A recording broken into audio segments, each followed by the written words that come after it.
महाराष्ट्र राज्य शेतमजूर युनियनतर्फे अक्कलकुवा या ठिकाणी तहसील कार्यालयावर धडक मोर्चा काढण्यात आला। यावेळी शेकडो कष्टकरी व कार्यकर्ते उपस्थित होते। अक्कलकुवा तालुकाच नव्हे तर जिल्हाभरातून आदिवासींच्या जमिनी बिगर आदिवासी सावकारांनी हडप केलेल्या आहेत। मात्र चळवळींच्या जोरावर आजही त्या परत मिळालेल्या नसल्यामुळे आदिवासींचा सातबारा पुन्हा त्यांना मिळावा व सावकारी रद्द व्हावी। जमिनीचे मूळ मालक आदिवासीच आहेत व आदिवासींना सातबारा त्यांच्या नावे मिळावा या आशयाचे निवेदन अक्कलकुवा तहसील कार्यालयातील नायब तहसीलदार दिलीप गांगुर्डे यांना देण्यात आलेले आहे। अक्कलकुवा तहसील कार्यालयावर मोर्चा घेऊन आलो होतो। या मोर्चामध्ये आमची जी प्रमुख मागणी होती ही हस्तांतरण जमिनीची प्रमुख मागणी होती।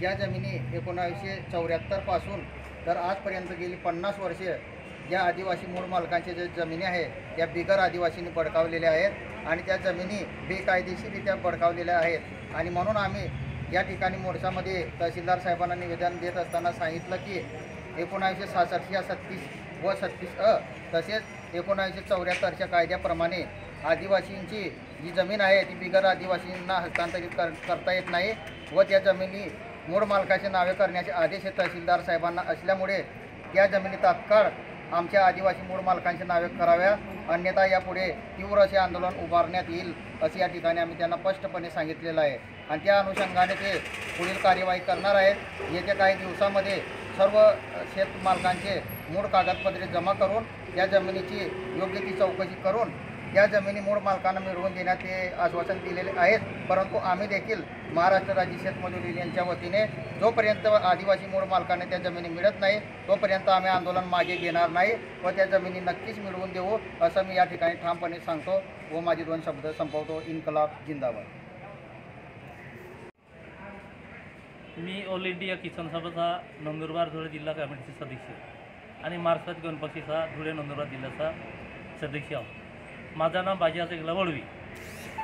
मी आज मार्क्सवादी गण पक्षाचा पुढारपणाखाली शेतमजूर युनियनचा अक्कलकुवा तहसीलमध्ये मोठा मोर्चा होता।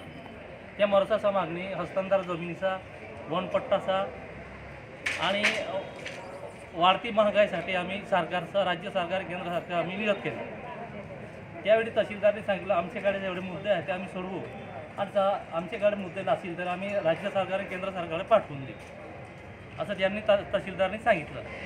आणि वर्षानुवर्षे आदिवासी लोकांना दुर्लक्ष केले जातं शासनाकडून। शाळा, रेशनिंग दुकान, वनपट्टे 2005 साली वनपट्टाची कायदा झाला। मग त्यावेळेस 2008मध्ये त्यांनी सातबारा दिवस असं सरकारने सांगितलं। ते 2025 पर्यंत आदिवासींना सातबारे भेटले नाही अजून। हे सरकारचे दुर्लक्ष आहे। याच्या विरोधासाठी आम्ही तहसीलमध्ये आज मोर्चा काढण्यात आला। इन्किलाब जिंदाबाद।